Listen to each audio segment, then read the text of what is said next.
Wall-E is a computer science animated fiction film. The main characters of the film are named Wall-E and Eve. The movie was released way back 2008, and the plot is, in the 29th century, rampant consumerism and environmental neglect, the Earth turned into a garbage wasteland, and humans evacuated in large star lines. Only Wall-E was left for 7 centuries to clean the Earth and was found by Eve by her first visit on Earth. The highlights of the story is that the Earth has been deserted by humans for a very long time due to global warming. And the science-related scenes here are the levitation and robots showed in the movie. The movie is very relevant to the society because we only care about the pleasures of consuming rather than cleaning after consumed products that are left or packaged that they are in. The second movie is Dr. Seuss' The Lorax. It's a 2012 American animated fictional film which is related to Wall-E. It also talks about global warming. So let's cut the story, shall we? There's this kid living in the Needville named Ted Wiggins. The walled city consists of everything artificial, even the pets, the plants, and the food. So, Ted discovered that the world was contaminated whilst on finding a real tree to impress her friend, Audrey, which is one of the main characters of the story. So, the highlight of the story is that the world is very contaminated and the town that they are living in are tricking them to think that everything is fine. So the science behind of the story is about everything artificial, like artificial intelligence, robots, and other things. Elysium is a sci-fi film released on August 7, 2013, directed by Neil Blomkamp. It stars Matt Damon as Max DaCosta, Jodie Foster as Secretary Delacourt, Alice Braga as Frey, and Amari Lewis as Frey's daughter. The movie depicts a time where the Earth has little to no resource and poor technology, and a luxurious space station called Elysium, where only the rich live comfortably while people on Earth try to go there. But Secretary Delacourt will do everything to preserve the life in Elysium.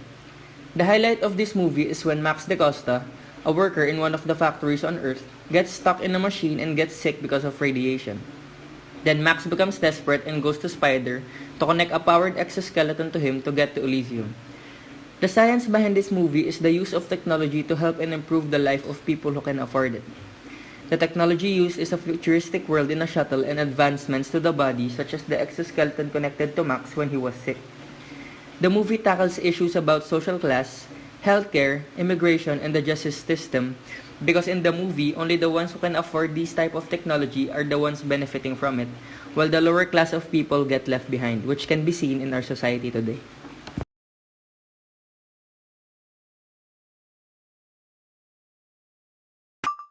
iRobot is a science fiction action film released on August 5, 2004, directed by Alex Proyas, who stars Will Smith as Detective Del Spooner, Bridget Moynihan as Susan Calvin, Fiona Hogan as Vicky, David Hazen as NSS Robot No. 1, and James Cromwell as Alfred Lanning. This movie is about an Earth in the year 2035, where humanoid robots serve humanity, protected by 3 laws of robotics. Where the first law states that a robot may not injure a human being or through action allow a human being to come to harm. The second law is a robot must obey the order given to it by human beings except where such orders would conflict with the first law.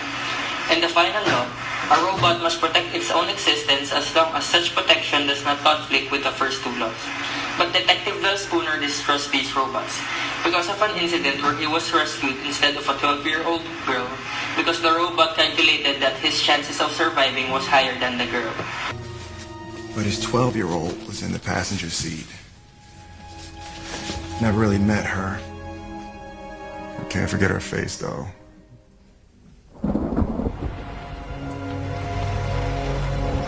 Sarah. This was hers.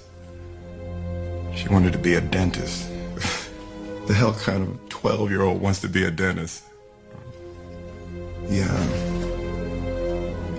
The truck smashed our cars together and pushed us into the river. I mean, metal gets pretty pliable at those speeds. She's pinned, I'm pinned, the water's coming in. I'm a cop, so I already know everybody's dead. Just a few more minutes before we figure it out. And as Ford was passing by, saw the accident and jumped in the water. You are in danger! You are in danger! Save her! Save the girl! Save her!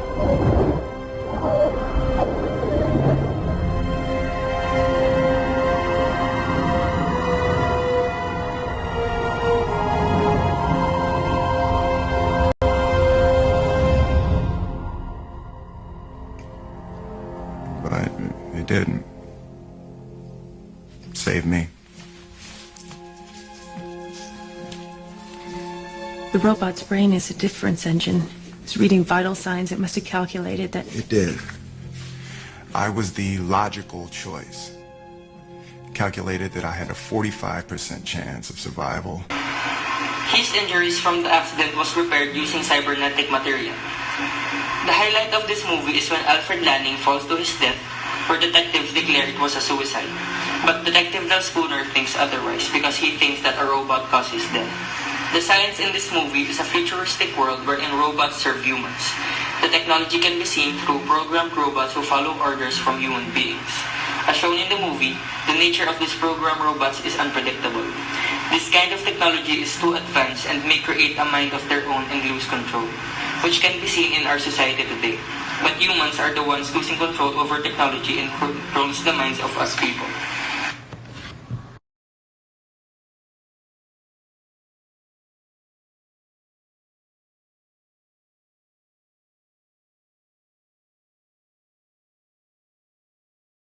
In 1984 and directed by James Cameron. It stars Arnold Schwarzenegger as the Terminator, Linda Hamilton as Sarah Connor, and Michael Biehn as Kyle Reese. The movie is about cyborg assassin disguised as human that travels from the year 2029 to 1984 to kill Sarah Connor, and set to protect her is Kyle Reese.